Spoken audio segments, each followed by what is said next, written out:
North Korea has launched its first ballistic missile in 10 weeks, the Pentagon confirmed Tuesday.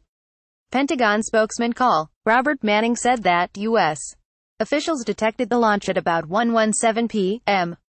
ET, and that an initial assessment indicates it was an intercontinental ballistic missile ICBM.Manning said the missile was launched from Sain Ni, North Korea, and traveled around 1,000 kilometers, or about 620 miles, before landing in the Sea of Japan. He added that the launch did not pose a threat to North America, our territories or our allies. The U.S. intelligence official told CBS News the U.S. was not surprised by the launch, and said there were plenty of recent indications of a possible launch. The South Korean news agency Yonhap first reported the missile launch, citing South Korea's Joint Chiefs of Staff.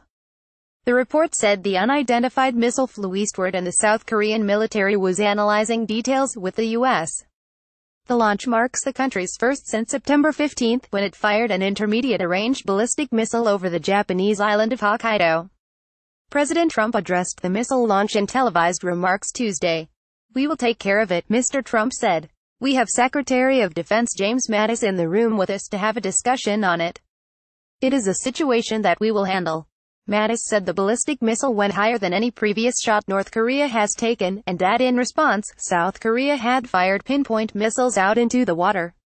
Because North Korea fired the missile at such a high angle, it was never a threat to the U.S., but calculations done by David Wright of the Union of Concerned Scientists showed that had it been fired on a standard trajectory, it could have traveled 8,100 miles, far enough to reach Washington, D.C.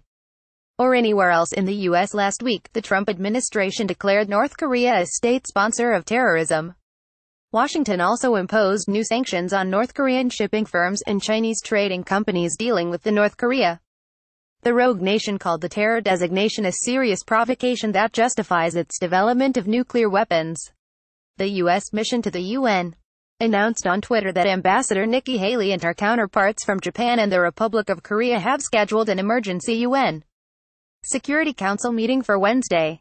In September, the U.S. drafted a UN resolution calling for a complete oil embargo along with an asset freeze and travel ban on North Korea's leader Kim Jong-un, a measure that had the support of U.S.